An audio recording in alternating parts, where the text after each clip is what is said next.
back to another episode of This Square Room. New episodes every single Tuesday. Oh. My name is Jonel. I'm here with Hugh-Gene and Des Wayne, my two wonderful counterparts, my co-hosts, my friends. How are you guys? I don't know how I feel about counterpart. Why? The first thing I thought of was a penis. What? I don't know. You said counterpart, and I thought of a penis. Yeah, I didn't say private part. I know, but this is what I thought of. But I'm good. It was a nice day today. No, don't you. You ruined it. I don't want to hear from you anymore. Hugh, how are you? I wiped my ass and got shit on my finger today. I don't want to hear from either of you. What the frig? How are you, Joe? I was doing great, and both of you just, no one in this world can sour my mood like the two of you. It was this finger. Okay. Big trigger finger. That's unfortunate. Mm-hmm. Your finger went through the toilet paper? I don't fucking know what happened. I just looked at my finger and there was shit on it. He's thinking about it, and it's actually really funny. So what did you do? Did you fucking just wiped it off and went about my day? You didn't wash Of course I washed my hands, yeah. Don't say of course, because you didn't. I asked what you did, and wash my hands was not one of the things trying to add some said. Comedic relief to make people grossed out more. Oh, you don't need to. They're already grossed out by pretty sure they are, yeah. I think they just need to listen to any given episode, and they'll be grossed out. That's okay. Des, I interrupted you. You were saying. No, I was just saying today was a nice day. It wasn't too hot for me. There's a wind, a breeze going through. Yeah, it was it's nice. Yeah, it's been really hot here, and like the breeze that's been blowing has also been very hot. But today it's like a cooler breeze, so it's nice. Yeah.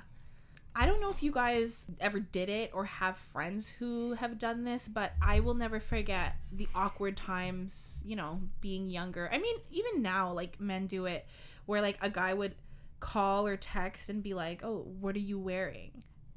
And I don't understand why men do that because it's so cringy. Like, what do they expect you to say? I don't know anyone who's ever said that before. You don't? You probably do know someone. They just haven't told you. No. 100% you know someone who's done it. No. Des? No. You've done it. That's what I'm hearing. Why? Because I'm horny. He wants to jerk off and think about it. No, I don't want to jerk off. I want you to tell me something sexy and then we talk about it. But if she says something sexy, it's like 9 out of 10 times she's lying. I know. And then I'm going to come over and you're going to put on what you said you had on. Yeah. What are you wearing? Yeah. Nothing. I don't sleep in clothes. I'm trying to sleep beside you. Okay. So, yeah, like when I ask what are you wearing, it's like when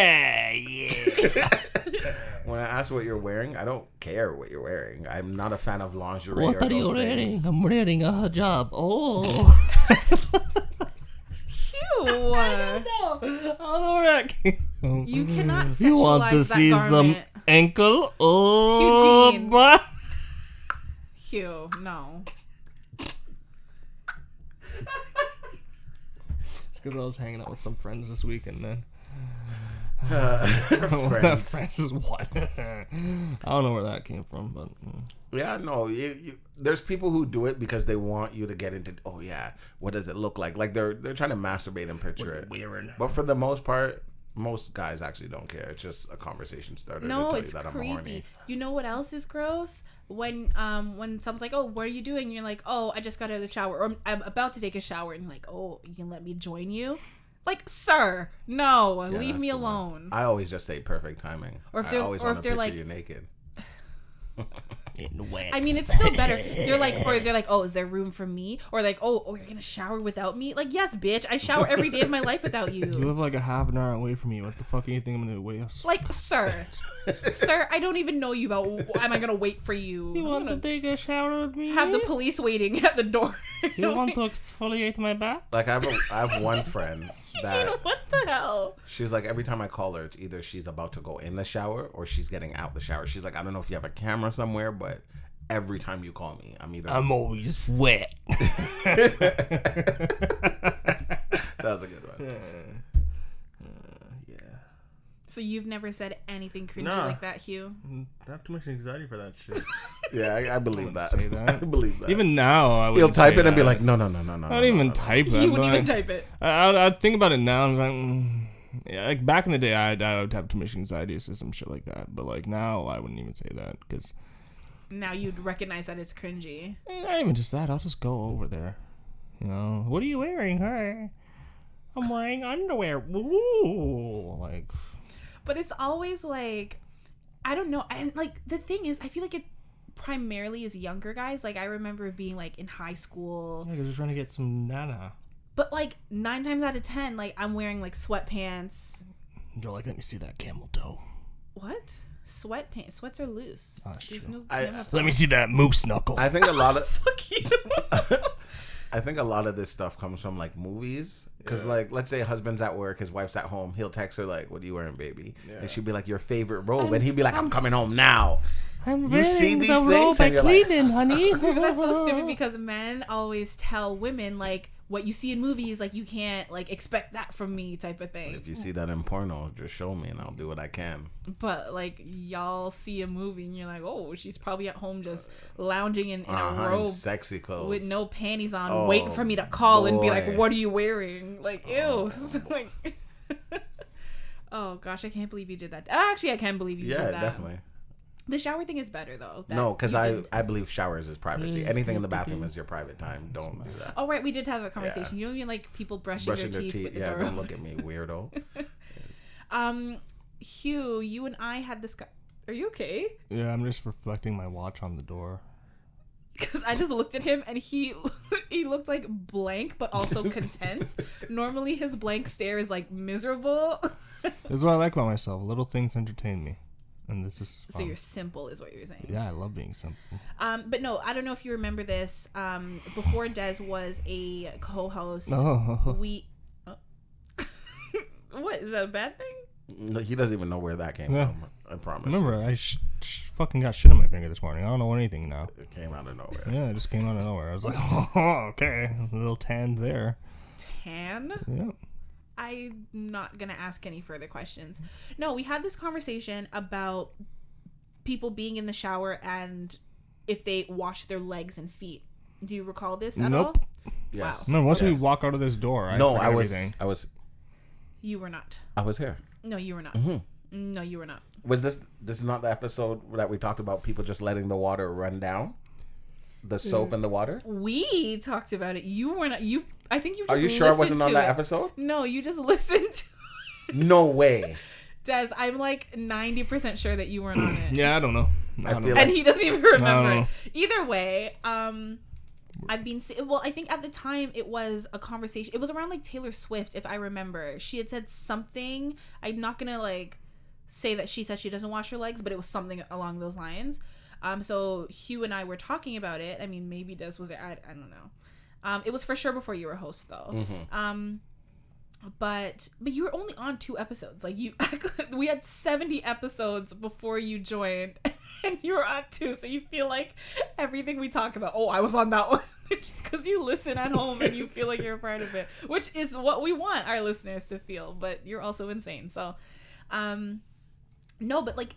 I don't know, recently, over the last like 2 weeks or so, I've been seeing this conversation come up on social media. Like, I'm talking about, I've been seeing people on TikTok talk about it, on Instagram. It's just like all over the place. And I'm like, why is this becoming a thing? But it is. And I don't think to my knowledge, we didn't talk to you about it, Des. So I wanted to ask you, do you wash your legs in the shower? You do. Why would you not wash your, like, you have dead skin on your leg just like you have it everywhere else? Like, I don't understand. Okay. See, because a lot of people think that, you wash, like, your upper body, arms. Most people don't do their back because they can't reach and they don't try. And then, like, your private area, but, like, beyond, like, the mid-thigh or, like, the knee. Who raised these people? All over. Who the hell raised these people? And I feel like especially men.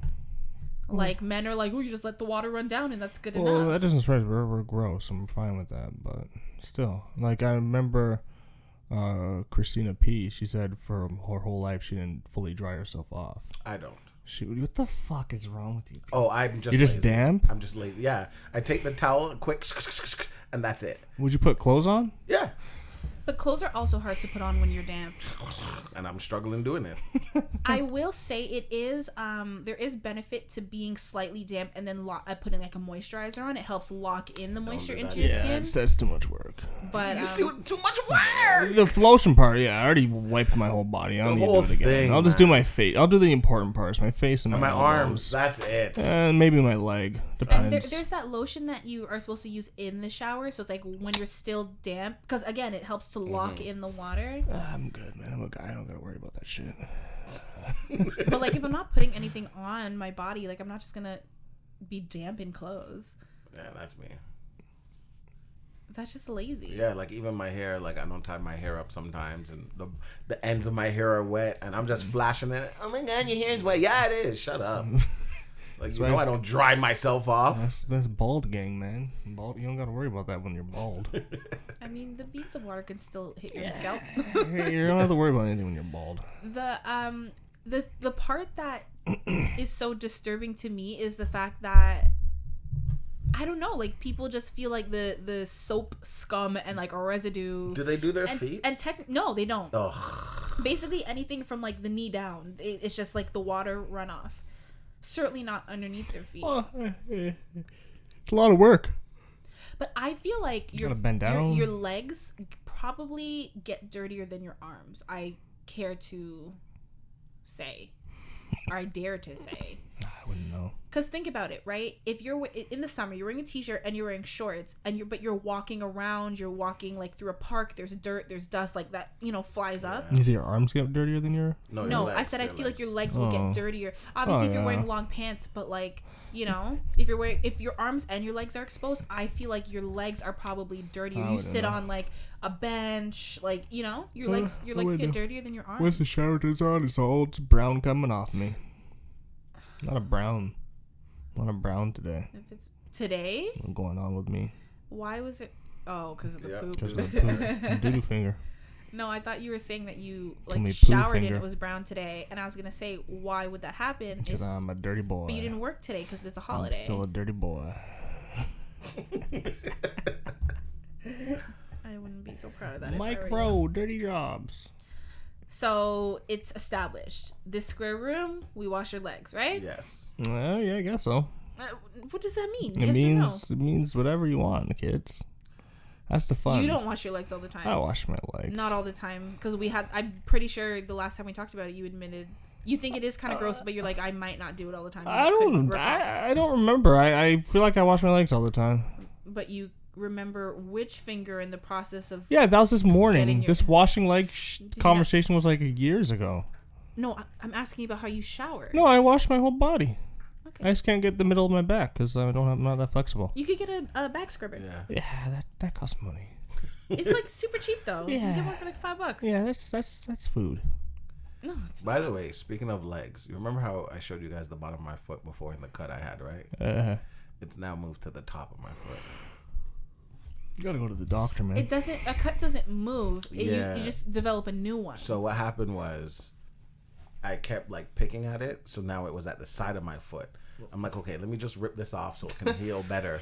So when I went to rip it off, when the skin just keeps going, like a fruit by the foot, a fruit roll up. Oh, I thought you were talking about like a hangnail when you like try to think. And it keeps going something like that, and it just kept going to like the middle of my foot, and it just started bleeding, and I was like, okay, great, dude.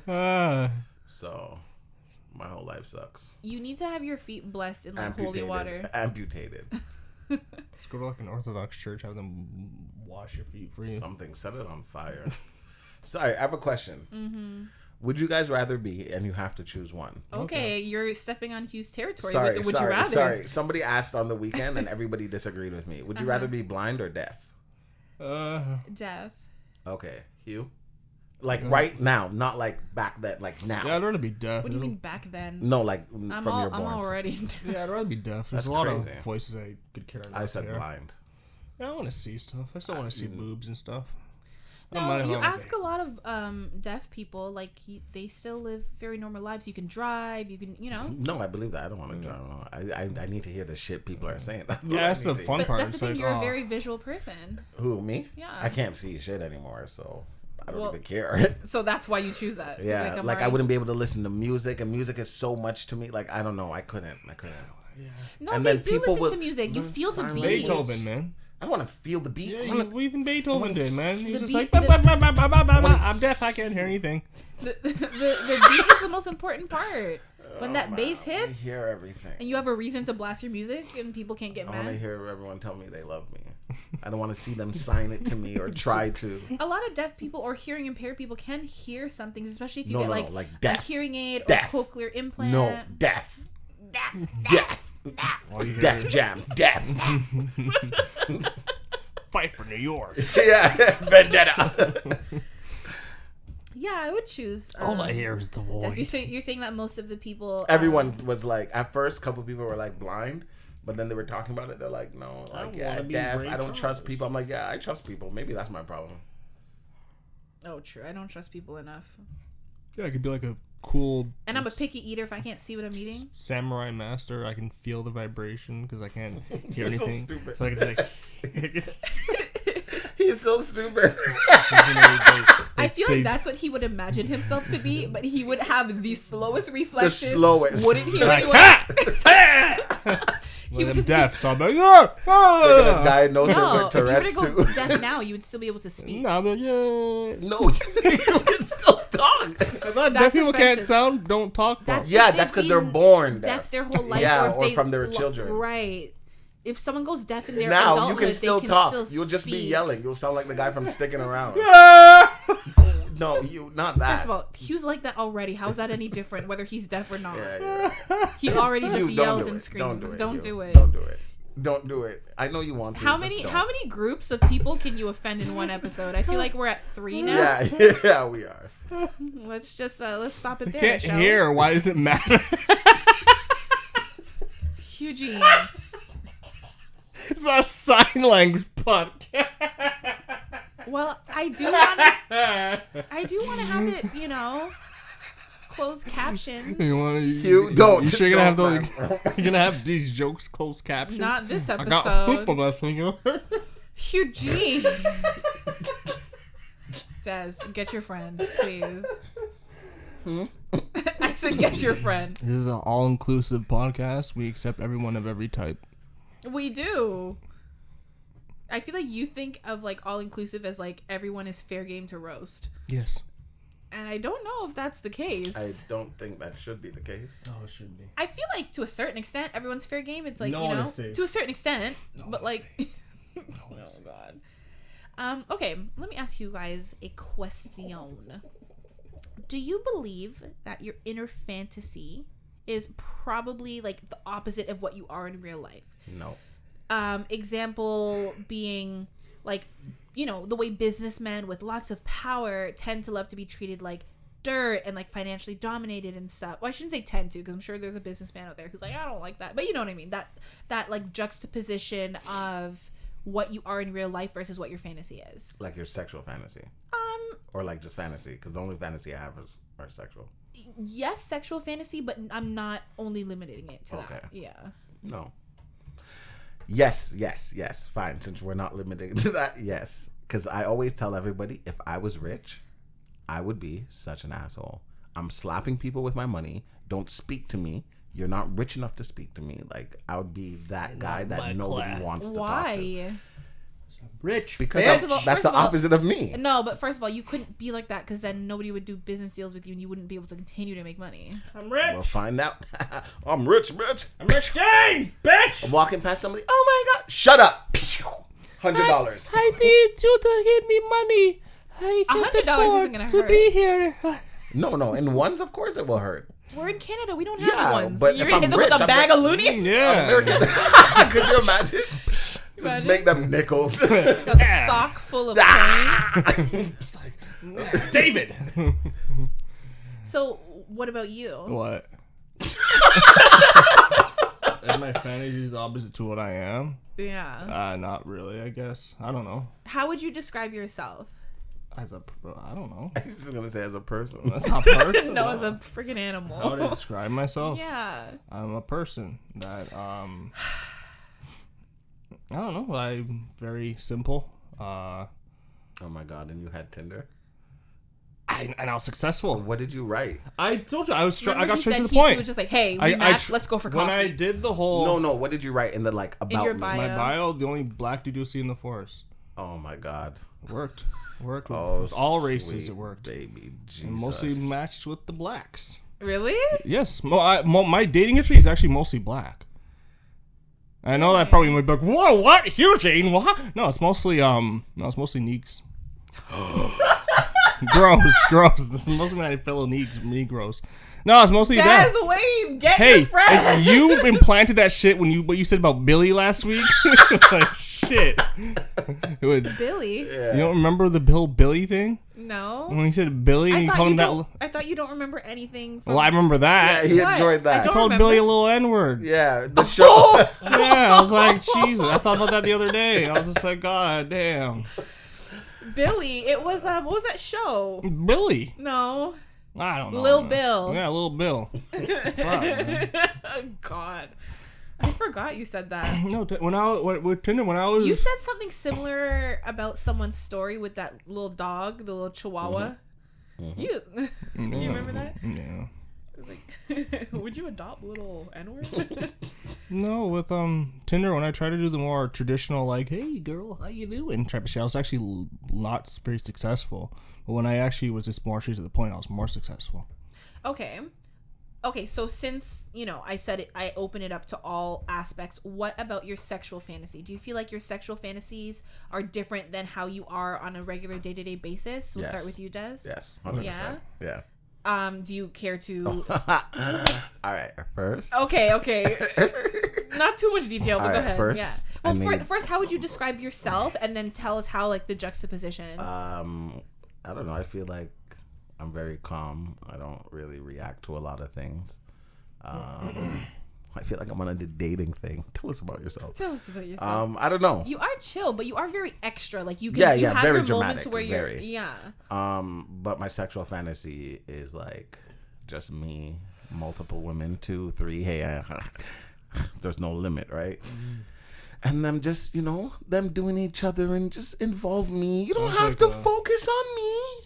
I'm not greedy. So like a little bit of voyeurism, mixed with like a threesome. Yeah, like you want to jump in, but also yeah. We don't have to focus on me because when I nut now, it's over for me.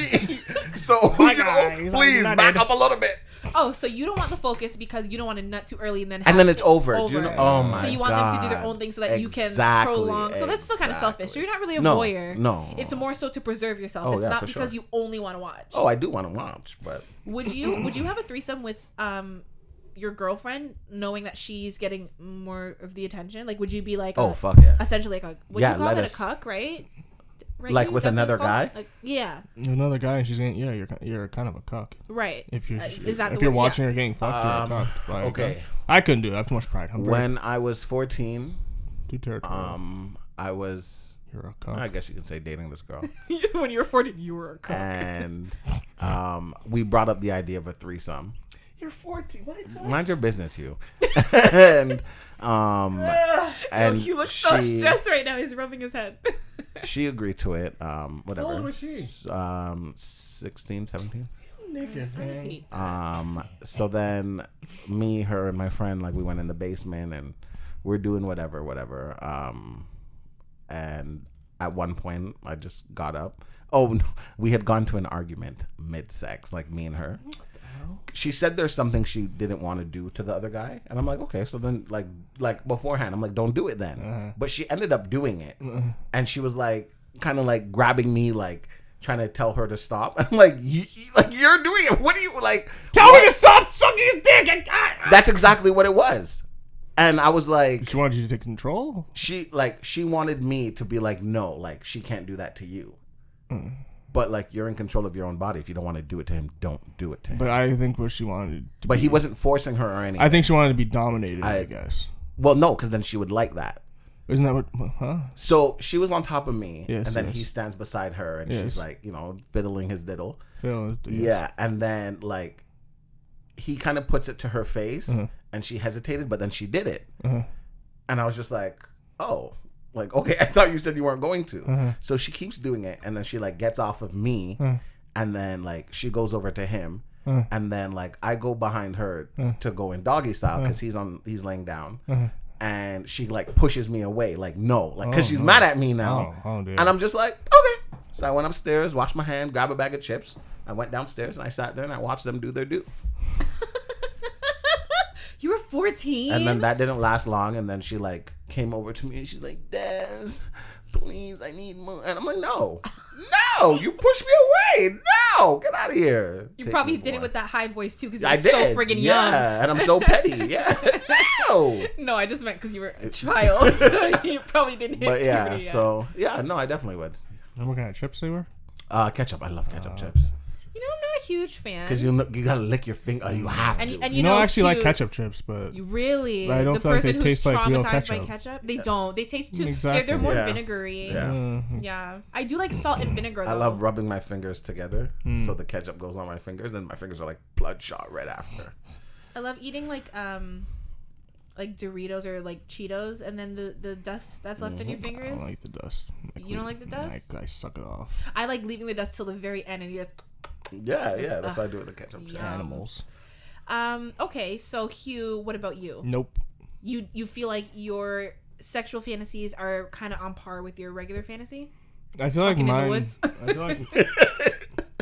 Yeah, I guess so. Like they're on par with stuff I would do in my regular life. I would want to do, like woods.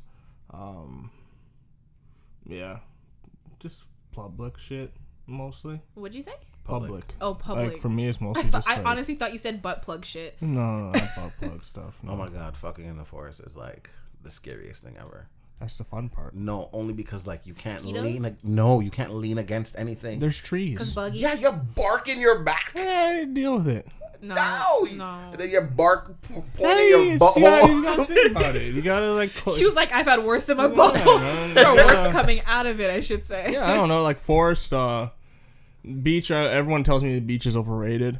Because sand gets everywhere, even when you're not having sex. And then for women, like I don't want a sandy cooch. Yeah. And you guys don't want sandy pee holes. Yeah, that's why we got circumcised. Have no sand in the whatever. No foreskin. No, for me, fantasy wise, I feel like it's kind of like before I had more like an elaborate, but then now it's kind of just became more not extreme, but just like normal but plus. Yeah. Okay, that's fair. Yeah, just forest, car, outside. I wonder what that says about someone. Like when like your fantasy kind of matches up with your real life versus when your fantasy is complete opposite. Because what I will say is, one, I don't really fantasize much. But when I do, I feel like the most risque thing that I can think of like actually trying is like not me whatsoever. And I think I've already said this on the podcast. No, like sexually. Fuck you. You just mean sex period. Get the hell out of here. Are you laughing? You stop. No, is like well, see, it's funny that you say that because that's kind of like my regular personality. It's like, yeah, I'm not a sexual person, I'm not whatever. But then like my fantasy is like I could be a dominatrix, like, you know?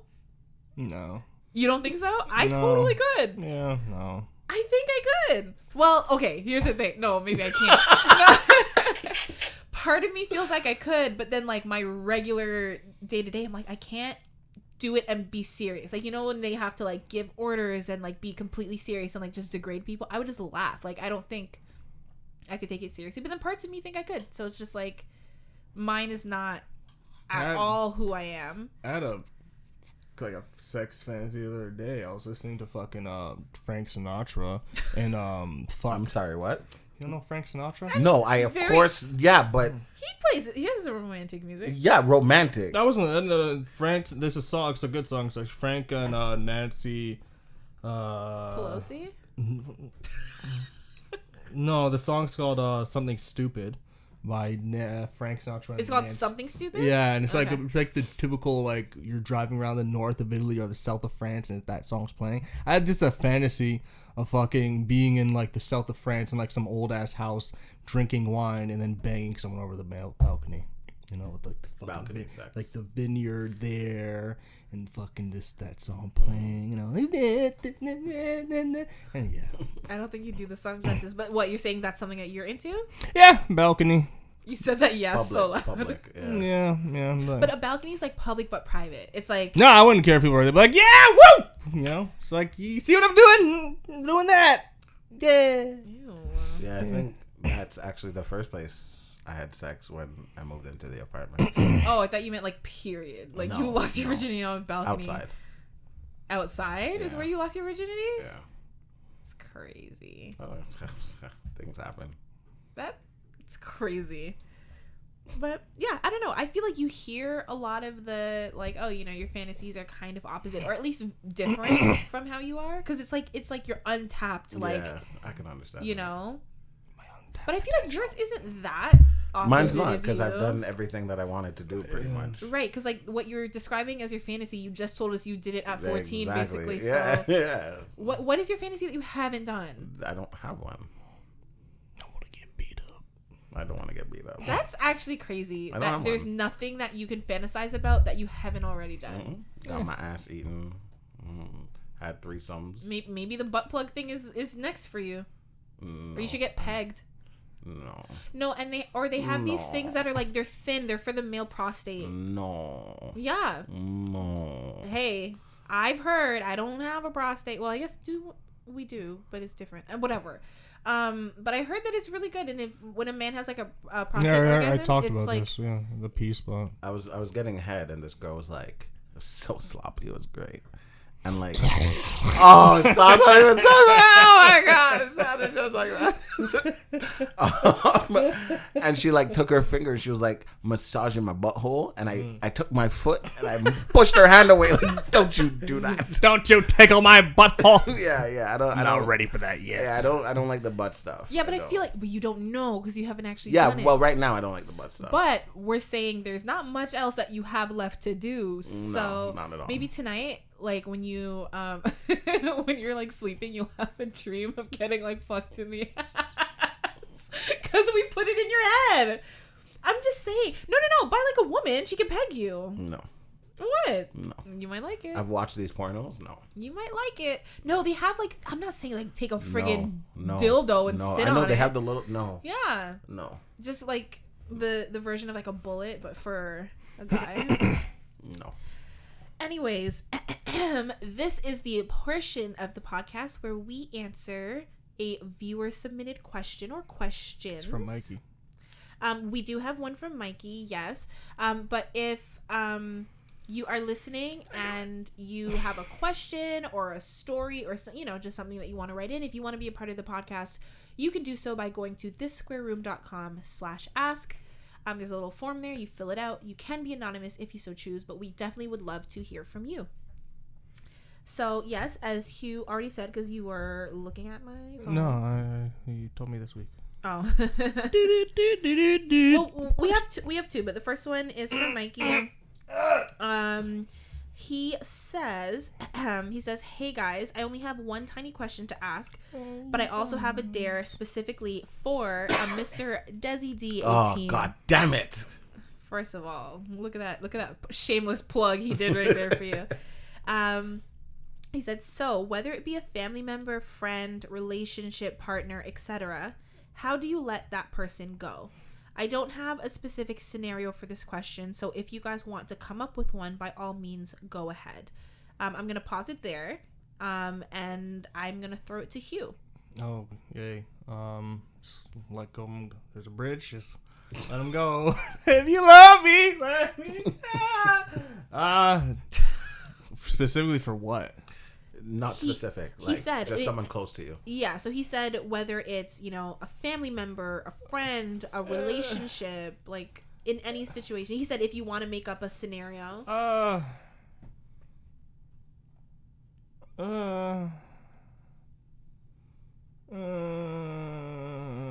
I think in any situation, it's really hard to let someone go, especially someone that you care about. And I think depending on the type of the relationship, it can definitely be more complicated. I think it's a lot harder to distance yourself from family if it's like closer family. And there's always that like underlying feeling that, oh, you know, it's family, like you have to put up with so much more from family even if they are toxic. You don't. No, but that's what, you know, people... That's what they feel like. Yeah. They feel like, but you don't. I think these days people are starting to realize that, but in general, you always kind of... It's instilled in you that you need to stick by family, so it's a lot harder. Like, if your mother is toxic, it's going to be hard for you to walk away from that because you feel like, well, this is my mother. You know, I got to accept her as is, and that's family, you know? You can accept them and leave. You can still accept them and go your separate way. Yeah.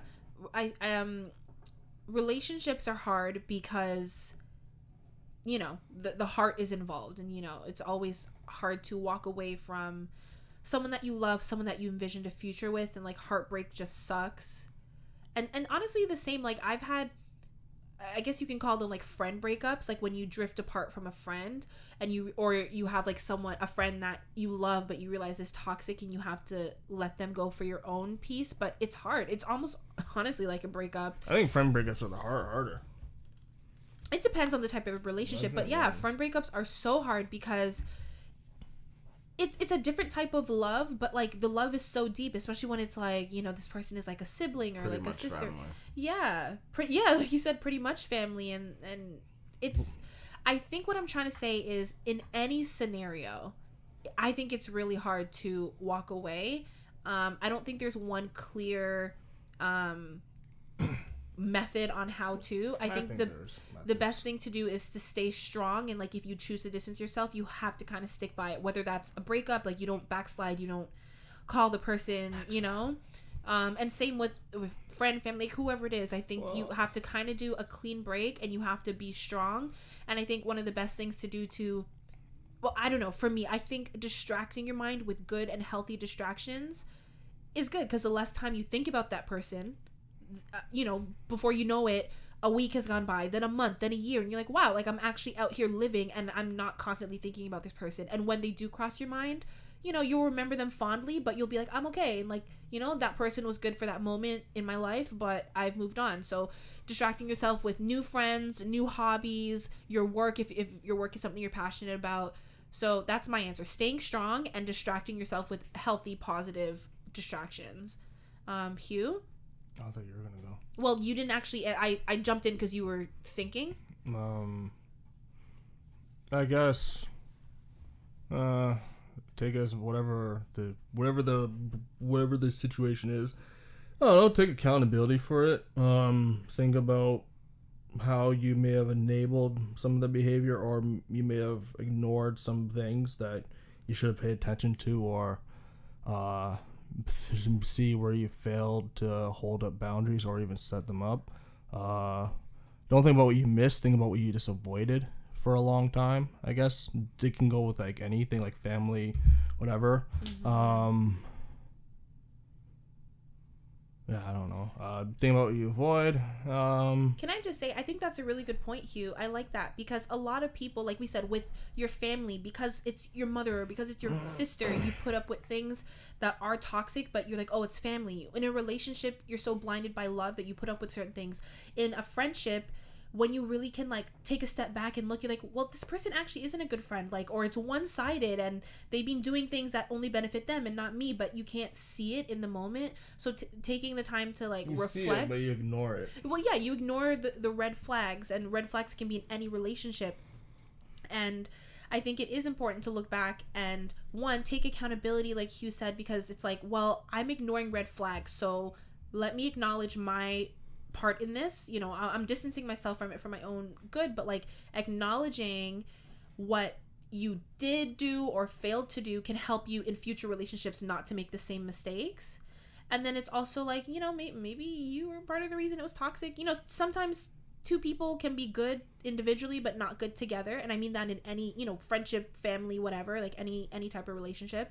So I actually think that's a really good point, because that's not something I initially thought of. But yeah, I find personally, the more accountability you take, the more responsibility you take for it, even if you're like a victim, depending on what kind of victim you are. But like even then, I feel like taking as much accountability as possible, for me at least, it always works. You actually get over it pretty quickly because then you truly accept whatever you may have done wrong. Yeah, and even if it's just accountability for being like, you know what, I was being blind to this person's actions or this person's toxicity. Like taking account, like you said, you always see the signs. Like it's always probably there. Enabled stuff too. Yeah, exactly. Being able to take accountability in all aspects is definitely healthy. Yeah, I don't think moving on is as hard as people make it out to be. I think we just overthink it. But I think like go to therapy. No, too. I don't think moving on is the issue that people have. I think that's what they think. It's being alone. When you have that one person that you always went to, even if they were toxic, once you let that go, you now have nobody to go to in your mind. You have yourself. Because everyone's afraid to start over, even if it's just a friend. Yeah. So you got to make new friends. Right, because it's like your best friend. Exactly. I would always call you. I already know everything about you. I want to send you a meme on Instagram. Yeah, like, I can't even do that. Yeah. But I would say, like, if you have to let go of a person, the best way to do it is just honesty. Like, say everything you need to say, get it out the way. Don't keep anything in, because when you do, that's when you think about, okay, maybe I should message them because, you know, I know they were going through this and blah, blah, blah, blah. Yes, you're thinking of it in a good way, but at the end of the day, if you guys aren't speaking, you guys aren't speaking. I have a friend that we've been friends for, how old am I? 27? Almost 10 years. And recently we both said goodbye. Like, they suggested it first, and then they were just like, oh, well, maybe we shouldn't. I'm like, no, forget it. Like, we should just stop being friends because obviously it's not working. But it's one of those things where you have to just do it and just keep going. Because once you look back, your brain starts giving you the what ifs and maybe they changed, maybe this, maybe that. You can't think like that. You just have to live your life and keep going. You know, maybe in the future, whether it's friends, family, whatever, sometimes it takes walking away for people to realize what you're talking about. Because you can have a toxic friend and you can tell them they're toxic and all the bad things that, you know, you think they're doing. Until you walk away, they won't really see it. And once you're gone, they'll be like, wow, okay, yeah, like Hugh was right. Yeah, okay. Even if it's like 3-4 years later and now Hugh, you know, they message Hugh like, hey, Hugh, you know, it's been a while. I just want to let you know, like, you know, I am thankful for you. Whatever. Everything is a learning opportunity.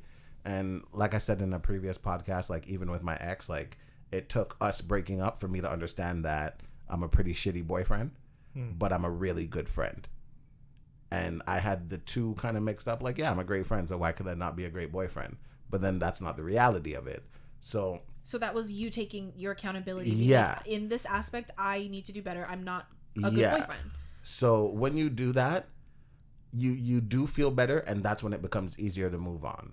So it's like if me and Hugh and Hugh's just like, Des, honestly, I can't be your friend. Like, you know, and he's being completely honest with me. You have to respect people's honesty because a lot of people these days aren't honest.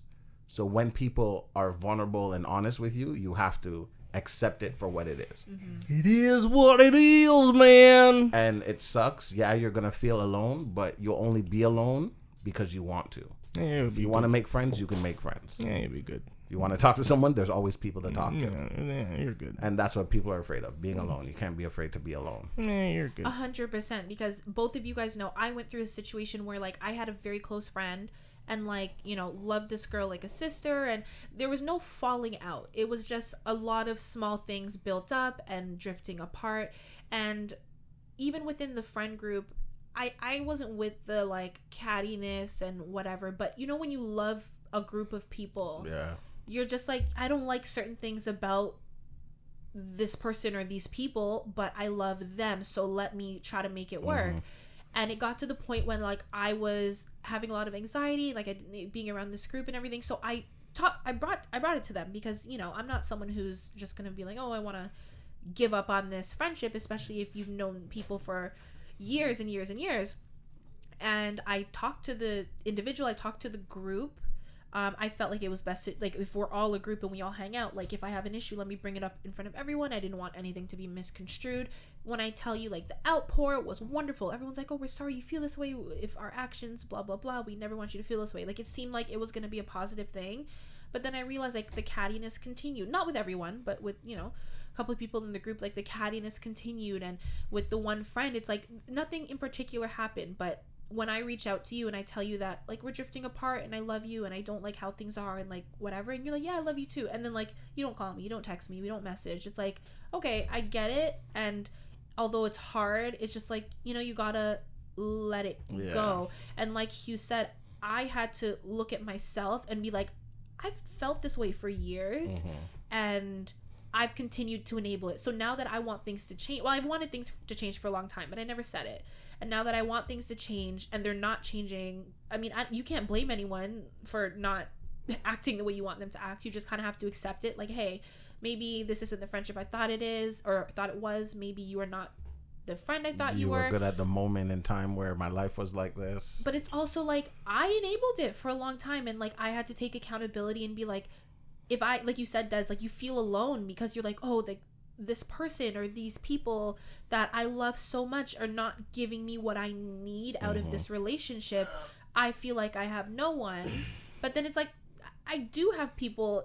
I'm just making myself feel like this because I'm so focused on the toxic relationship rather than focusing on the healthy relationships that I do have. And again, if anyone from this group is listening, I'm not talking about everybody, but you know, and it's funny because this person, even now, I still love her, but it's like I can love you from a distance and know that like the relationship is different, and if we see each other, it's all good vibes, but like I'm not going to man. Oh, good vibes, man. You know, I like Hugh said, you just gotta be accountable, you gotta move on. You know what I actually like? I think the three of us all said different things, but they're all such good pieces of advice that work well together. Yeah. And I think that's the beauty of this. I think that's also the first time. It's not the first, but it doesn't happen often. Usually it's either all stupid advice or like two people feel one way and then one.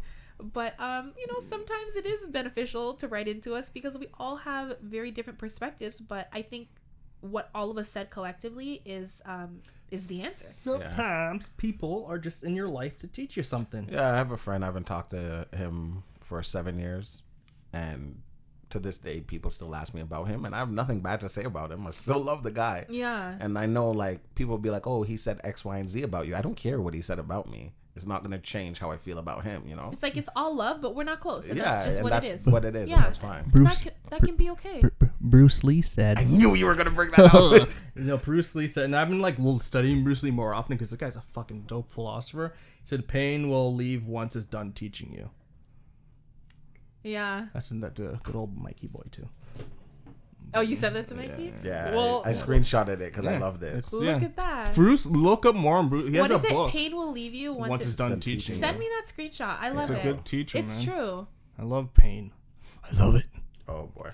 No, every time I think about the most painful times of my life, once I get through it, I'm like, oh, I'm happier. That's why, like, I believe what they say in Buddhism, that, like, suffering is the path to happiness. I think that's true. Yeah. I don't know if you guys feel this way from like your experiences of letting go of friends, family, relationships, or whatever that you've had to, but one thing that I've found is that I feel lighter and I feel better with myself. Like I'm happier with who I am, knowing that I'm letting go of that. Because it's like, you know, when you're just so focused on anything negative, you know, if you're too worried about money, if you're worried about your job, if you're worried about whatever it may be, it puts a dark cloud over you.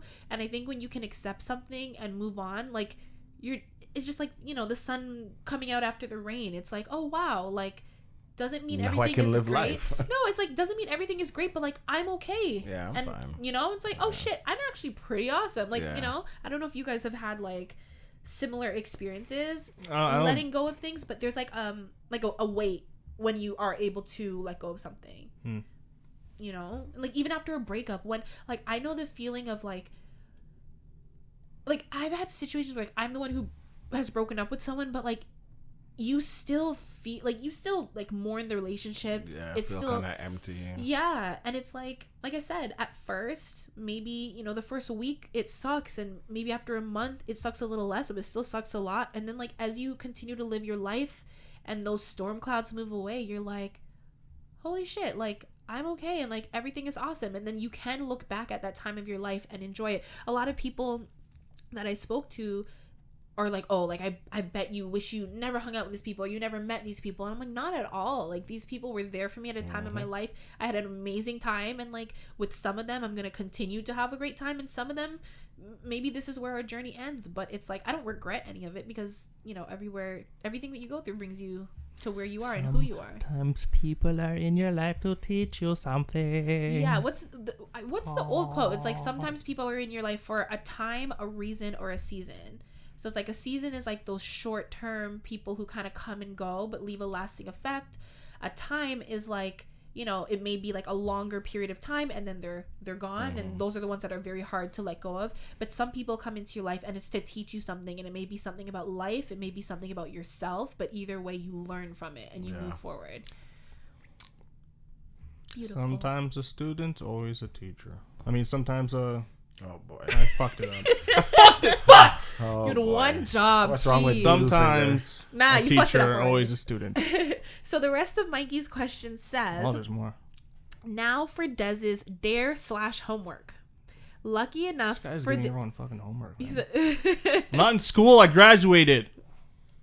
it's not Fuck. for you. Relax. Yeah. You're like triggered. No, he says, lucky enough for this dare, no weed butter is necessary for it. He says it may cost a bit or not. I don't know. I'm not sure how insurance works. But Insurance. But my dare Fuck. for Dez is to go get your eyes checked. He says, go get yourself some glasses to perfect your vision. Join the Four Eyes gang. Plus, it'll make up for the It movie, and it's for a good cause. That's pretty much it. Thanks, guys. You know what? Thank you, Mikey. I do appreciate it. I am going to the eye doctor on Thursday. Yes, this Thursday. However, I'm not gonna lie to you guys. I feel like this is gonna be a surgical thing, Probably. because like it's when I say it's getting worse. Do you want to so say fast, what it? We've never actually said. We would like alluded. Oh, Dez, you can't see, but like I don't know what it. I don't know what it is. I don't know what to say. I just basically your vision over Yeah. the last couple months is just going away. yeah, because you've always had really good vision. Great vision, And then and I I think always you said one eye started to get blurry, and then Yeah. the other eye, and you're just so like, where is like this coming from? even now, like okay, there's a box in front of me. It's like maybe 3 feet away. Okay. You see this box right here? Yeah, 2 I feet see away. 0136. Yeah. There's something above the 0. Yeah, but I can't even see that. It's a word. It's a word, yeah. I can't really Okay, see it. There's okay, something great. under the No. 0, too. Yeah, I can't see those. Well, it's upside down, to be fair. Yeah, it's X, 0, and K. What? Yeah, that's what it looks It's like. like Russia. It's X, 0, See, 0, like and I K. can't. Everything is blurry. It's like to a me. shipping code. Yeah. What does it say by the side? beside Like the okay, G? can you What does see that say? That I don't know. You can't read that? I can read the top. It's in French. Fomento. But under the where the box with the writing is, all I know it's a box with writing. What's beside that G right there? But that's not too bad. Beside the G, Yeah, on the left. this G. Yeah. What? Well, it's not that far. He can touch it with his hand. Yeah, well, what's beside it? Where? It's okay, Dad. Aesthetics. It's all right. You're going to the eye doctor this week, Fucking Ray Charles here. so we'll have an update next week. Hopefully, next week you guys will have an update. It's really bad. Like I'll be driving and like I was. How can you drive? That's the thing. You shouldn't be. He's Daredevil. Shut up. There's more than one reason I shouldn't be. Shh. What? Oh, Daredevil. why are you gonna put yourself? You did it. You said more than one reason. No, Hakuna Matata. No worries. No There's a worries. piano in the I was next room. driving with this girl yesterday, and I was telling her about my vision. Why the fuck did you do And- that when you're driving? Well, she knows about it, Why so is I was trying to give her an example of how bad it is. I said I see that big red thing, and I know it's a stop sign, but I can't read the words. And she's like, "Des, I can read the words." And as we were getting closer, like Hugh, the distance we were, now I'm like, "Okay, I read it. I can see it says stop." When you should have already been stopped. Yeah. Yeah, so I do think it's gonna be like a surgical thing because this is pretty bad. That's probably gonna be surgery. I think the reason that it's crazy is because it's like it happened so quick. Like you had such great vision for such a long time. Oh my god, forever it was great. Because like I remember me, like I can see fine now because I had LASIK 2 years ago or almost 3 years ago now. I had LASIK, best decision ever. So eye surgery is not super painful, but it can be. I don't know what you need, but like don't be afraid if that's the I case. won't be. Kill me. Jesus.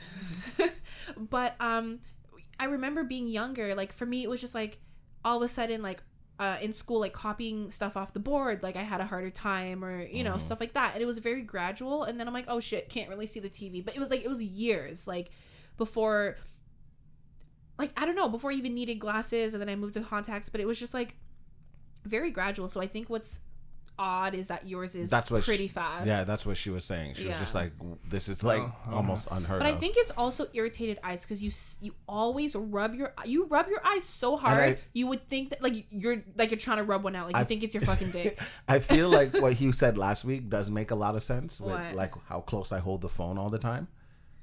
It's all that fucking porn that you watch on your phone. And you know what they say, masturbating ruins your eyesight. And I eat my carrots. No, you don't. I do. Not as much as you should to replace for the amount that you masturbate. Can you imagine what if that was the reason? That'd be crazy. I could not stop masturbating. You'd be like, well, here we go blind. That's why you said you'd go blind. Sir, what are you humming? The fuck was that? I don't have these problems because I got them good eyes. And you also watch GIFs, so you know. You got great eyes. It's crazy. I was in the living room and I'm watching anime, and like I've seen this anime before. You just see like figures moving around. I could not even read the subtitles. Oh, that's hell. Yeah, that's hell. I was watching basketball. You gotta watch the like on my phone, like Dubs this version. And I was bringing the phone closer because I'm trying to see the score. I couldn't even see the score. Why don't you just watch it on the TV? Because I can't see. If I watch it on TV, I'm gonna have to be like here, and it's already bad. No, but even before, you would watch on your phone, and that's the thing. I think it's like the strain of the eyes. You rub your eyes a lot. Because I hold it like this, and I hold it like right don't here. Don't your hands like cramp up after a while? They don't. You got like the Spider-Man hands going on, like trying to hold the phone. Yeah, thank you, Mikey. Though I do appreciate the concern. I do. Thank you very much. Eugene, enough. So we have another question. This person is gonna remain anonymous. But the question says, "Hi everyone. Hello. I recently saw this TikTok floating around and wanted to know how you guys felt about it, especially you, Jonel. Lots of ticks. There seems to be mixed thoughts online, and my friends and I talked about it, but none of us agree. Thanks, everyone." Is it triggering? Huh? Am I gonna be triggered? I don't think so. I'm gonna be like, I did play it. I have it here. Hold on. I'm gonna play the audio for you guys. Here we go. Can I see the video? That makes you instantly not trust someone. Okay, so someone just asked me this, so this isn't directed at her, but it made me remember of this video and the fact that typically that phrase freaks me out. When women ask you what you're wearing somewhere, typically most people that you about to link up with are undercover frenemies, right? So they'll show you with a phrase like, oh, what are you going to wear? They're not asking you because they're confused. They saw the venue. They know where you're going. They spirit know it's casual or dress up. Who cares? If you are who you are and you rock with yourself, you're going to wear whatever you want, wherever, whenever, however. But they're only asking because they're in a competition with you in their head. They don't want to be upstaged by you. They think you're prettier than them, more popping than them, etc. So they're going to ask that subtle little question. And sometimes you got to look into that and be like, this bitch a little friend of me over here. Trying to not be upstaged when I'm just focused on me. Strongly disagree. You don't think people do that? Disagree. I think people do that all the time. No. I don't know. Not guys. I think girls do that shit all the time. Not as much as you think. No. Really? They're really just asking because they don't want to overdress or underdress. And that is completely understandable. Like if we go clubbing and everyone else is wearing like jeans and a nice top and the girl comes in a dress and now it's like, oh, I'm overdressed. And I completely understand that. They're just asking because they need that reassurance. Of course they know the venue, but we're going as a group. The group, if we look bad as a group, we look bad as a group. I don't want to be singled out and look bad. The first time I went clubbing, I didn't care about clubs. I didn't ask nobody what they're wearing. Everyone came in jeans and like a nice shirt and nice shoes. Where'd you go? I came in my church pants and a nice dress shirt. Full-piece tuxedo. Well, I didn't come with the jacket. And people were just like, oh, like Des, you look really good. And I'm looking at everybody but you like look out of place. Exactly. You look good, but you look out of place. Yeah. So from that, I kind of understood. This like, man okay. went clubbing in his church pants. Yeah. Wine up for clubs you go Jesus. I went to. I only ever go to Luxy. Oh. Okay. Yeah, I don't like anything else. Where's Luxy? Where's that one? Okay. Vaughn. Stick to the question. It's not about clubs. But all yeah, the clubs no, are shut down right now. I completely disagree with what I heard it before, but I completely disagree with that girl. She has some horrible frenemies. I don't know. I wouldn't be shocked. with people doing that. Just be like, oh, because like attention wise, like, oh, she's gonna wear this, so let me wear this. Just draw more attention to myself. I wouldn't be. I'm not that. Hearing that doesn't shock me at all. I don't know any, like, amongst my guy friends, we've never asked each other. We've asked each other. Well, we've only asked each other, like, what's the dress code? That's the only when it comes amongst guys. That's yeah. That's not the same as what you're wearing. That's just Yeah. like asking. I've asked my guy friends, like, what are you wearing? And And then they'll send me a picture of like a shirt and a shoe, and they'd be like, oh, I don't know what jeans. Yeah. I'm like, bet, because I don't want to wear the same thing as you.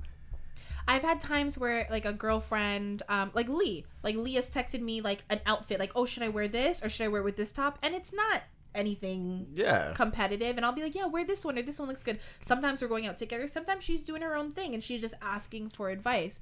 What I say to this is I stand with Des. I completely disagree.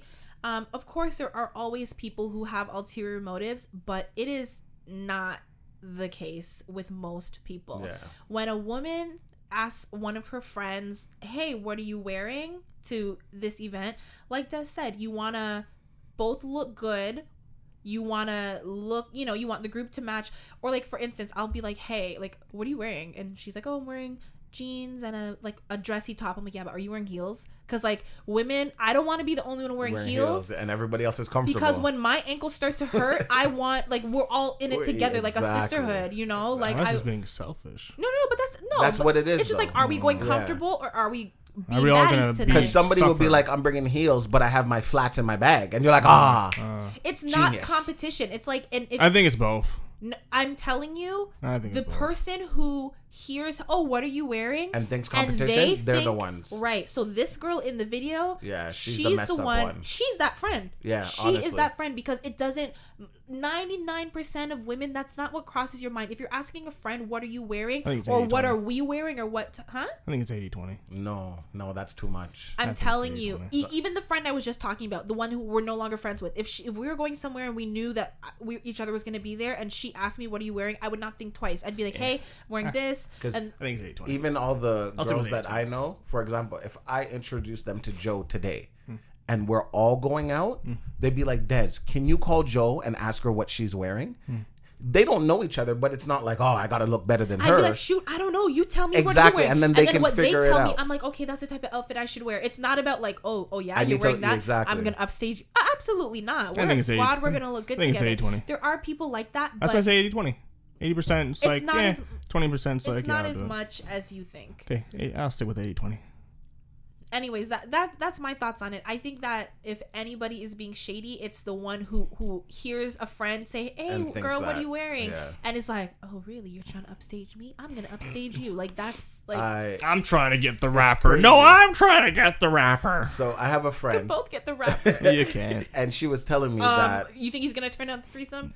They have yeah, he's not going to pay for it. A bachelorette party. These aren't prostitutes.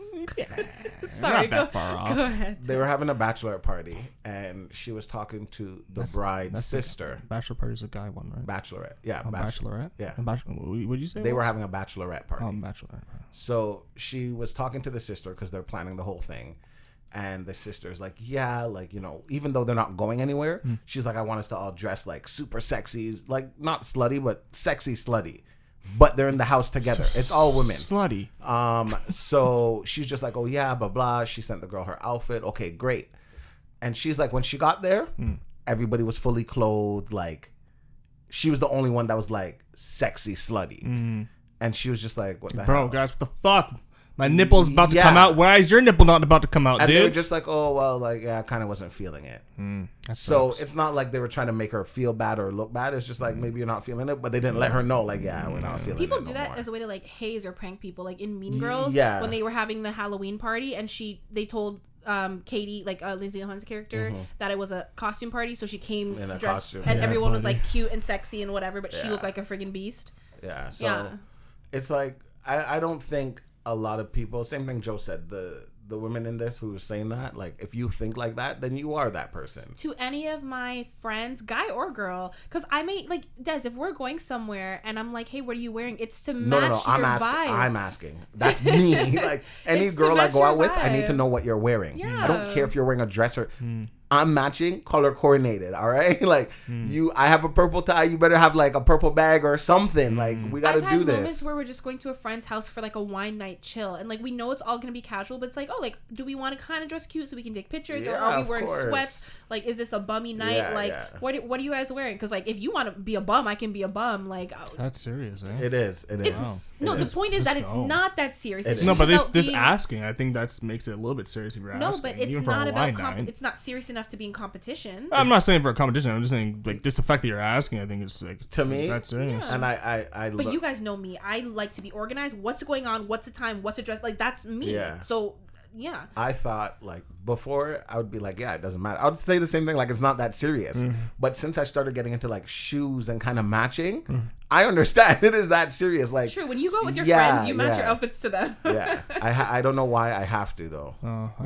If we're going to the store and I come out my room wearing like chaka clothes and I see my cousin come downstairs and he looks somewhat decent, I'll be like, I'll be back, and I'll go in my room, change.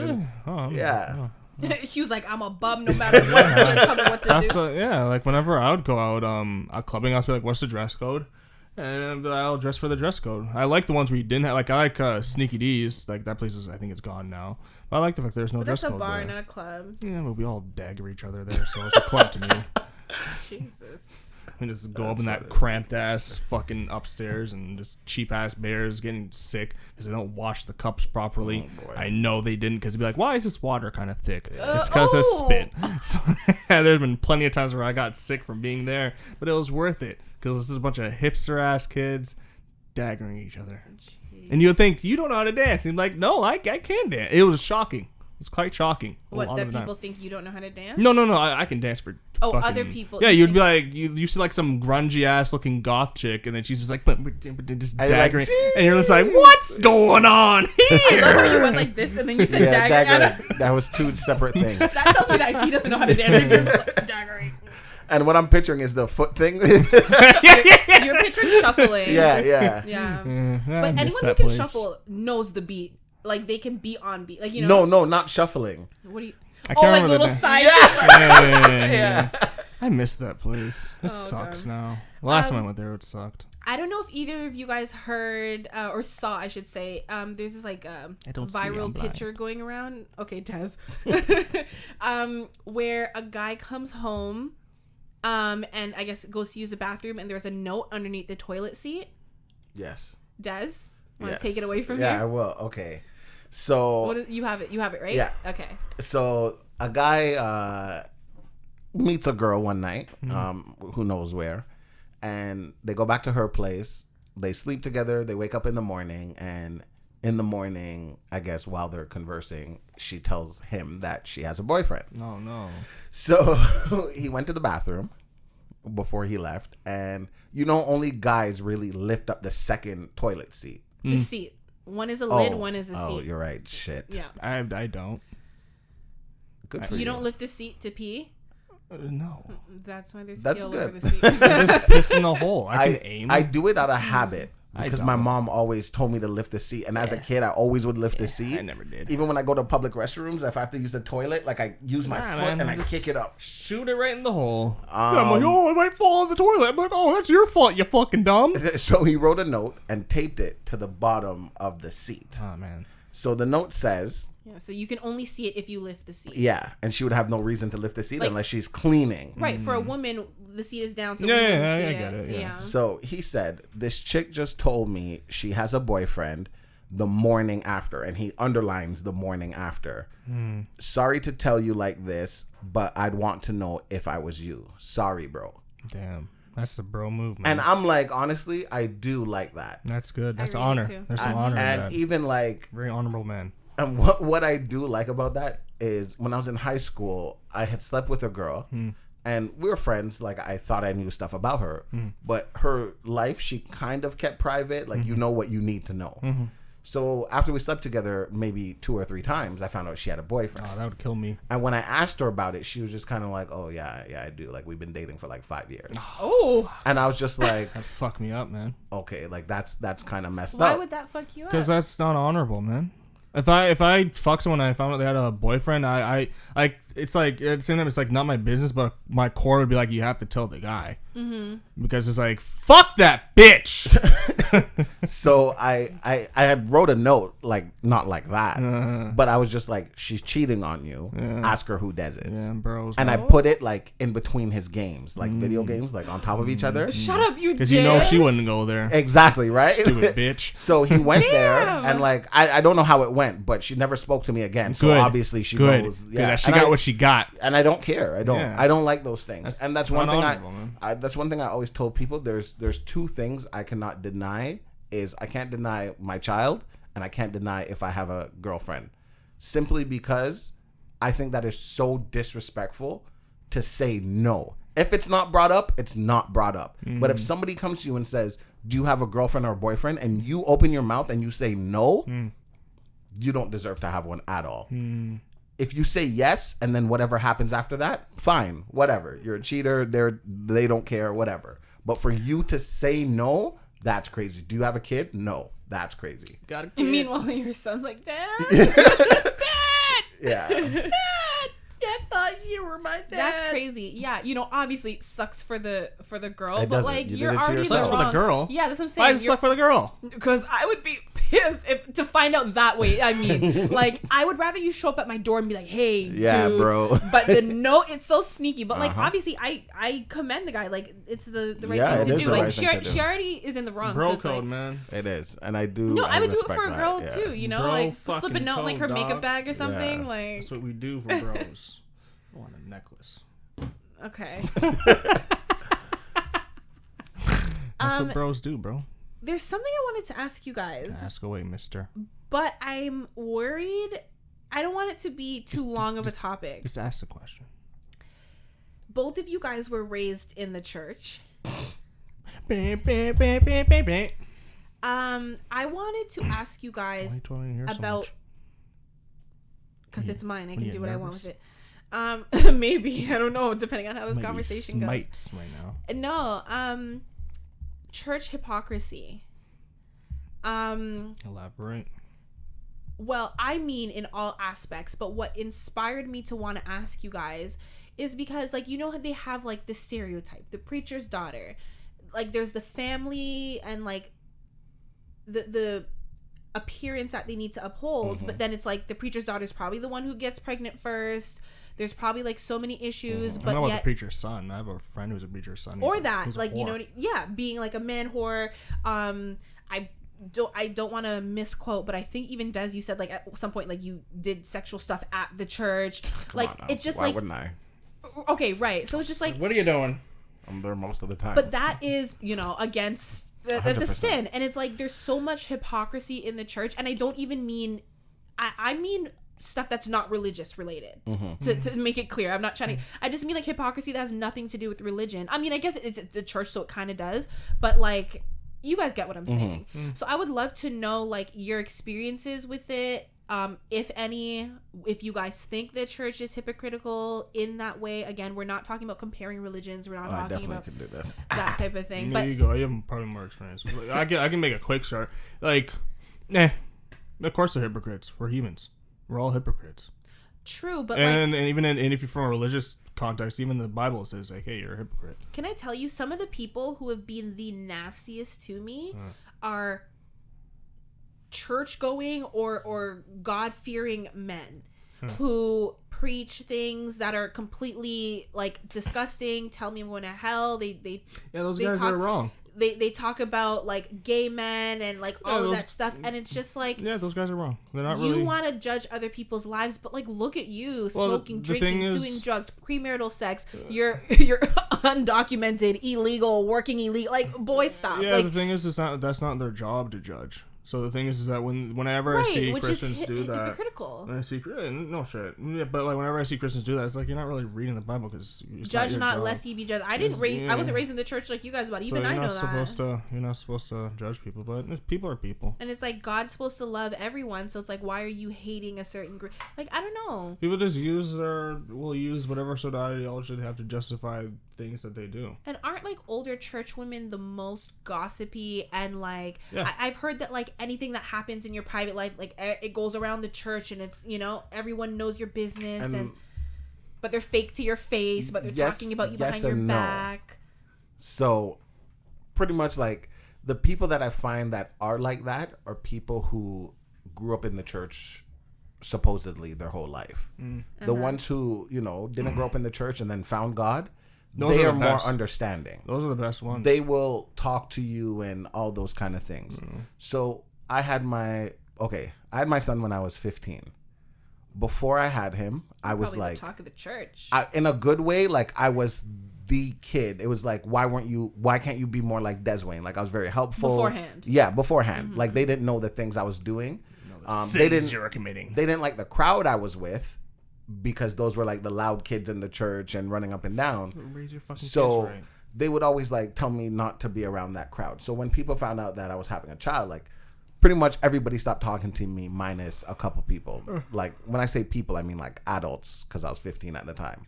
So I remember one lady pulled me aside and she's like, you know what, Des? You're going to go through a lot now. You know, people are going to treat you a certain way. They're going to look at you a certain way. Don't focus on that. Just, you know what you have to do. And I know you'll be a great father and I know you'll be there and blah, blah, blah, blah. And like, it was a lady that I did like. So coming from her, I expect that.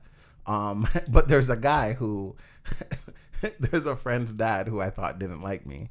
Because he didn't like anybody that his daughter spoke to, friend or not. And he pulled me aside and he was like, honestly, I have nothing to say to you. You know, these kind of things happen. Just, you know what you need to do. And I know you'll do what you need to do. And then he just walked away, like disappeared into the abyss. And I was like, wow, that was deep. And like, when it comes to pastors, because I've seen 3, 4, 5 different pastors in my church. The one pastor that sticks out the most to me, I realize the difference is you can see he's a very open person. Like, even with his wife, the way he talks to his wife, the way he talks to the church, the way he involves himself. He has 2 twin daughters who are beyond beautiful.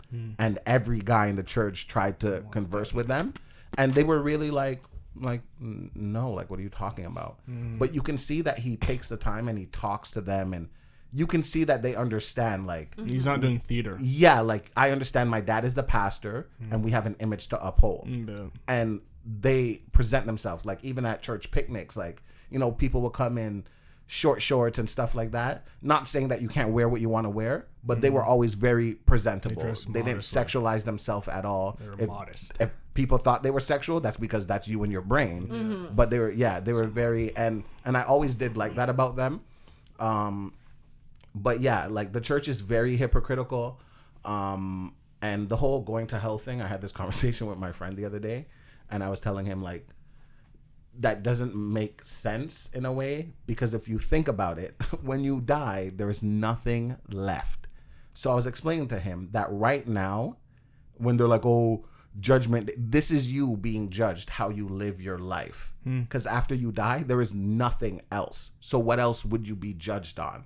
And that's what people in the church, I don't think they understand, is how you live your life and carry yourself right now. It's your actions. It's your actions, exactly. So if you're going around pointing fingers at people your whole entire life, telling them what they did wrong, you're not seeing what you're doing wrong. See you in hell, Susan. You see what I mean? Yeah. Just because you can read off a bunch of Bible scriptures off the top of your head doesn't mean you're a great Christian. It's the ones that show it through their actions are the good Christians. Those are the ones that you don't like think are Christian are probably the most. That's because I remember there's this like preacher guy he was saying, he's like, he said I actually like the ones that come into the religion later rather than the ones that have been throughout their whole life. Because those are the ones that actually take the time to study and all that. They don't just like, because I find the ones, because one thing that was annoying about church for me was that like they kind you read the sermons were repeated for years. It was the same shit over like this part, this part, this part. This time of the year you'll hear this time of the year you hear that. They didn't actually like study the Bible or whatever. Maybe they had like their Bible study shit. But even like with because you know like the adults would have their more like I guess hardcore Bible study thing, but it was probably the same repeated shit over and over and over again. So no, I remember I was hearing like the guy saying like I prefer the ones who come in later. Yeah, just because they actually study and take the time and they ask questions and they'll like debate and they'll so yeah. I've had people question like my relationship with God or like whether or not I'm a Christian or religious or whatever because I don't or didn't, well, still don't, regularly go to church. You don't have to go to church.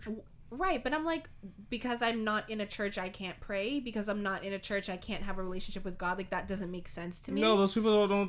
Those are people that are full of. Those are people that are egotistical. The people who are like, Christians. I haven't seen you in the church I for know a long those time. And this is me as a people. child. They're saying Those are this the people to, that like, made me leave church. Yeah. Because I was like, I don't want to deal with these fucks. And the thing is that those people don't really. They know because they'll be the same people that will say it. Your relationship with God is private. No, I love the ones who tell me they haven't seen me in a while. They're like, I haven't seen you in a while. I'm like, I haven't seen you in a while. But you know, it's a nice one. No, the one thing that always annoyed me is like, oh, we missed you. We haven't seen you in so long, Brother Baker. And it's like, bitch, my fucking phone number is in that direction right there. Literally right there. It says my dad's name right there because he was a deacon. Yeah. Right there. You can call me a bitch. Right fucking there. Don't give me that shit. I hate. That was one thing I despise so much. Oh, we missed you. We wanted to call you. It's like my number's right there. It's an easy number to memorize. You know where my house is. You know where my dad is. Ask for my cell phone number. You know my mom, blah, blah, all that crap. So, of course they're gonna be hypocrites. But like the ones that are like judging you, they're not supposed. They know they're not supposed to do that. Judge not, lest ye be judged. They're the ones they know they're not supposed to do. That's and the thing is that what they don't realize is those are the ones that are doing all that like finger pointing. They're the reason why the Christianity is dying in the West. You think it's dying? Oh, it's been in the decline like crazy. It's been... It's pretty much like Christianity's been going like this in the West. It's been going like that. Islam's been kind of going up in the world, but Christianity's been just and dying. keep in mind, I think, religion is great, especially what it does for some people. It's just, I brought up the question because not about the religion itself, but the people who people are gonna be pricks. Follow it and preach it don't always live by it, and that to me is crazy. Yeah, so those are the people that don't realize they're the ones that are tainting the fuck. Yeah. They don't realize they're doing more damage. Yeah, nothing against like the actual church and religion. I remember like you're not on. I'm 7-Day Adventist or was or something. Welcome I don't remember. to the cult, bro. And you're always told you can't buy food, like you can't do anything on the Sabbath. Yeah. Which, okay, fine, whatever. I hear you guys. But as kids, obviously we're gonna do it, and they would always send me to do it because I'm the kid they never expect that would leave and go to the store and buy food for everybody. You can't buy food on. You can't. No, Sabbath. So the Sabbath is from sundown on Friday night until sundown on Saturday. Yeah, for 7-Day Adventist. Yeah, you can't do anything that is like, not a representation and of you guys God. can't even go outside, right? Like you can go outside and enjoy nature, but you can't like go run around and kick football and. So you can't like go outside and play. No. And I remember friends like they couldn't go to parties. No. I missed so many parties. That's out of the question. But you can go to a party on a Saturday night. Yeah. It depends. Not a Friday night. Depends on your parents. Yeah, it depends on your parents and what party you're going to. And you can't eat certain things. Like you can't eat pork. No. What else? Fish? If you're 7-Day. No, you can't eat fish. If you're this is 7th-Day Adventist. Yeah, not 7-Day. You can't eat solid finned fish. You can eat bony finned fish. Yeah. And nothing with hooves. What? Oh yeah. Oh, except for goat. Yeah. But goats have hooves. Like why? Because goats are special. So you can't eat beef? Because cows have hooves. I'm not sure. You have to look in there. Cows have hooves. Yeah, no, I think you can eat beef. You can't eat pork. You can't eat animals that eat.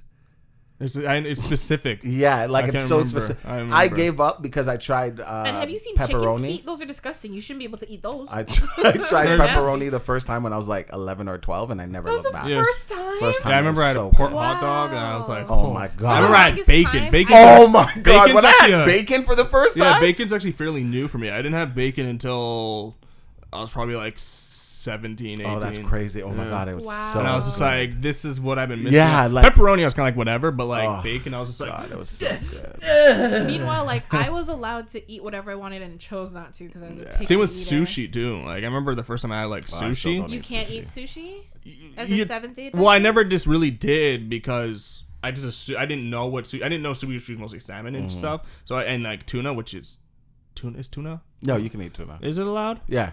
Is tuna? I thought tuna's a solid fin fish.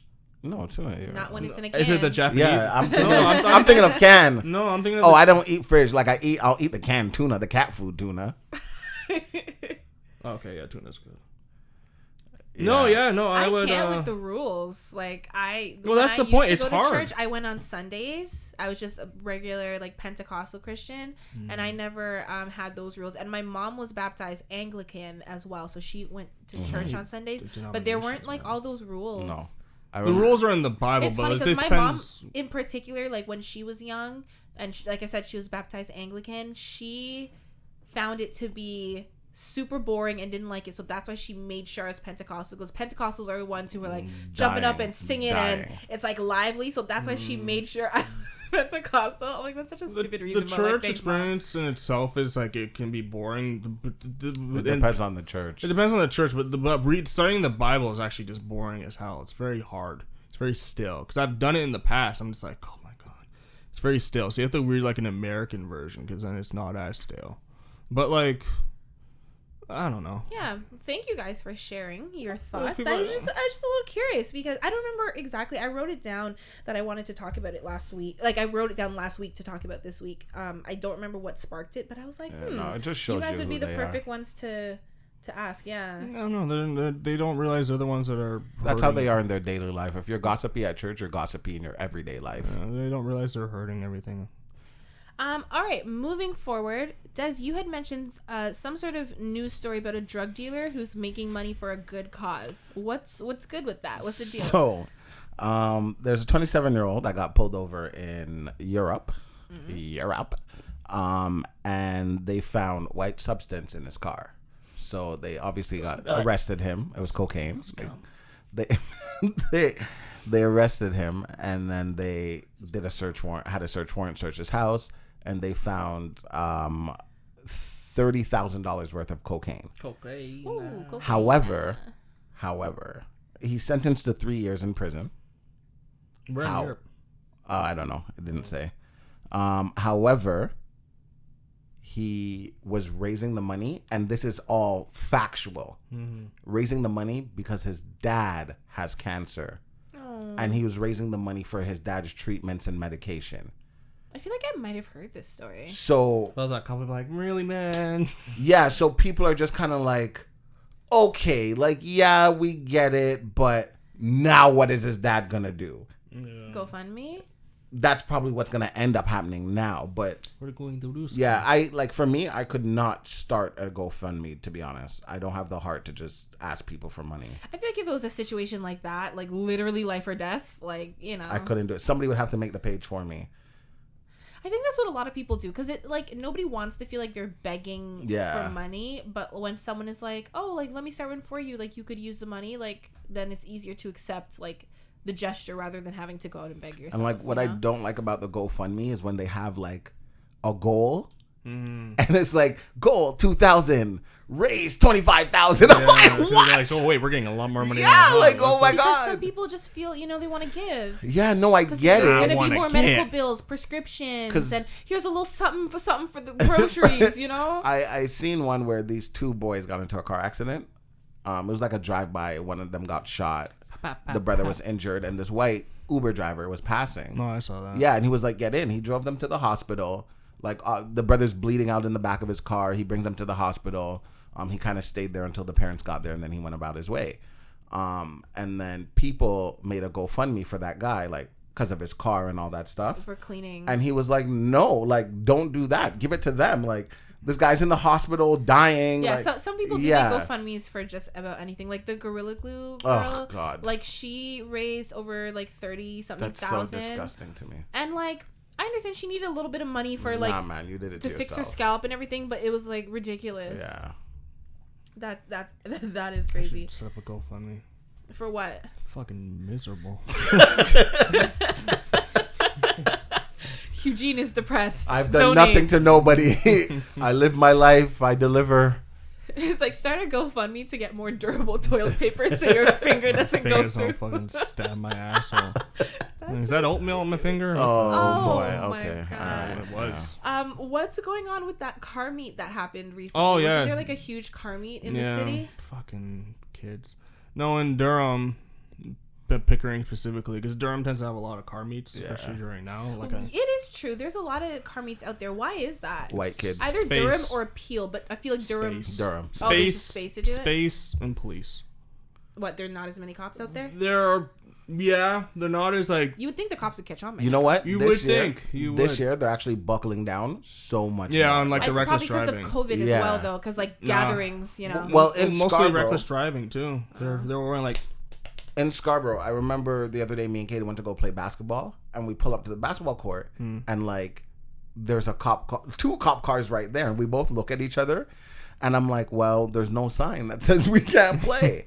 So we get out the car, and I'm kind of like, no. And we played no problem. You know, they said hi, we said hi, and we kept going. Yeah, but in Durham, the nets are gone.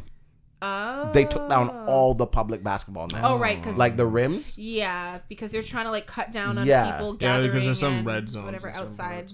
No, like if you're listening to this and you're not from Ontario, we're still on lockdown. Still locked down here. No, yeah, because there's a lot of car meets during this time. Like I went to a couple last year, but they always end up ending the same way. They just like I don't know, some kid in a fucking Jetta or something just revving his engine, or some Civic dickhead, or some kid in like a Charger, and then everyone's just sort of going crazy.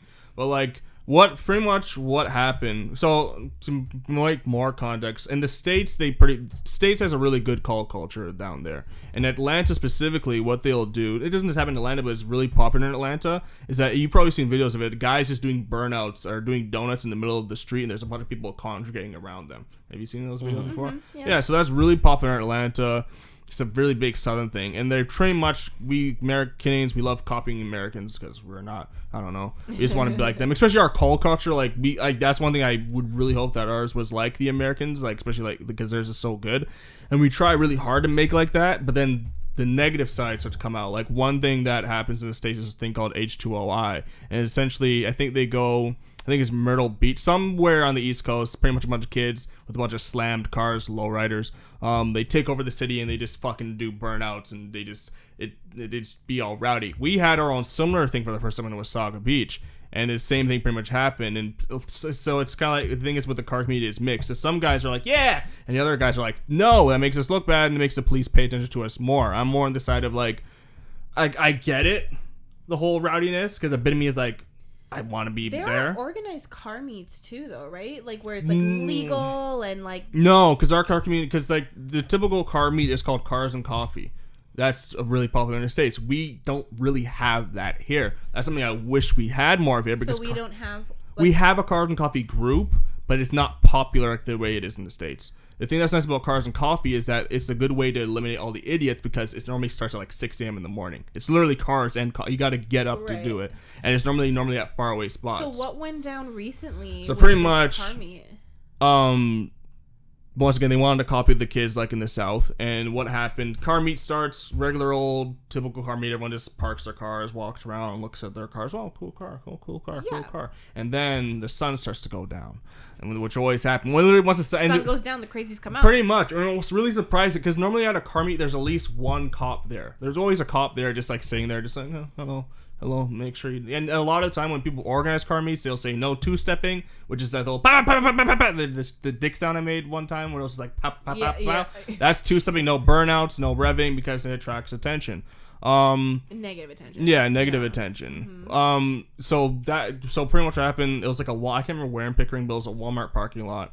And then what happened was, so the first thing that started happening is a kid, he was doing a donut in a front-wheel drive car. The thing is, with a front-wheel drive car, you can't do a donut like a regular rear-wheel drive car. You have to do it in reverse. Yeah. So he was doing a donut in reverse. Ends up, you can't really, if you don't know what you're doing, you can't control it that well. And knowing him, he probably had an automatic car, so it was probably even worse.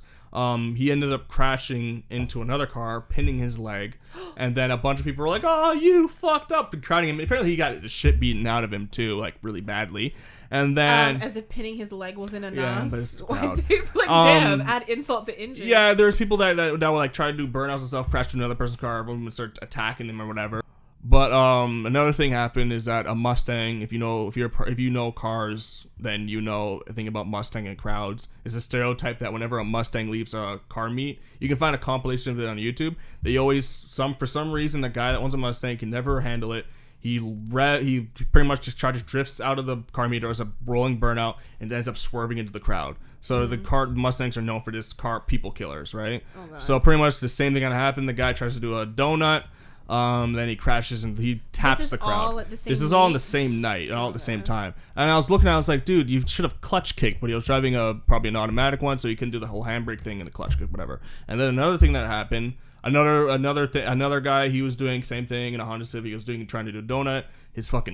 I think he overheated his engine because his coolant just started leaking. Everyone's like, oh, you fuck up, yeah. Another thing that happened was a guy in a Supra, a new one. So pretty much what happened is that there's a lane, and there's two people. This is a makeshift lane people made. Yeah. There's people on each side, and this is like a car-wide lane. These dumb fucks are doing fucking rolling burnouts through and the only thing that's on each side is groups of people. Now, these people probably don't know how to handle a car, so they're likely to crash into this crowd. Burnouts are when It's when you're spinning your tires. Right. And a rolling burnout is that, but like you're just burning up, but you're slowly going, and then you eventually just go. So I know So a thing or two. The guy in a Supra probably didn't know how to handle the car. Did a kind of a burnout, not really. Crashed into another guy's car. Everyone's like, you fucked up. Another guy apparently got into a police chase. Died because he crashed. And there's other stuff that People happened. are stupid. But That's all pisses, I'm hearing. It's stupid, but it pisses off because it pisses and me they off. ruin it for the rest. It Yeah. ruins it for all of us. We're guys that want to do car meets because we're just like, oh fuck. Yeah, just don't be stupid. No, if you're gonna go, just don't do stupid shit. Yeah. You want to Don't do stand too close. Yeah. Don't stand. Yeah, that too. And the thing is that like most of those people that are there, they're not car people. They're just people that want, because everyone had their phones out and shit, Yeah, of right? course. So everyone just wants to catch some sort of crazy moment. It's like and they probably see the videos happening in Atlanta and H2I. Yeah. And it's just like the guys who are authentic car guys are literally just there just to check out cars and to talk to other car enthusiasts. We're just like, come on, fuck and shit. So don't do it. You're gonna do it anyways. Don't. You're gonna do it. And if you're gonna do that shit, do it in the buttfuck middle of nowhere at like 3 a.m. at night. No, don't do it. No, they're gonna do it. They're gonna do it no matter what. But don't encourage. You know what? I'm not Years encouraged. ago, I had a friend who was a car guy. Well, I think we're still friends. I don't know. But years ago, he told me like because he lived in Malvern, and there's a lot of back streets. Yeah, they race. And that's all they would do is just race. And he's like, yeah. They like, do a toge. So and that's so cool to me. Yeah, and like, I've done like just so like I'm not gonna say the street, but we would do. It's called like toge runs. So essentially, the goal of a toge run, essentially, you do it on a small road. It's like it's a sprint race, essentially. Yeah. And essentially, what you're trying to do, there's a lead car and then there's a follow car. The job of the lead car is to get as far away from the follow car as possible. Oh, like tag. Pretty much, essentially, is like tag, except without the tagging, because that's how you die. Of course, yeah. And pretty much, if the lead car wins if he's far enough away, the follow car wins if he's close enough. And that's what we would do on that tree, like all the time. Stupid. It's so Dangerous. fun. Yeah. It's so dangerous. You're just like, oh, I'm gonna get you. Ah! All right, we're not condoning this. I'm not condoning it. You're gonna do it.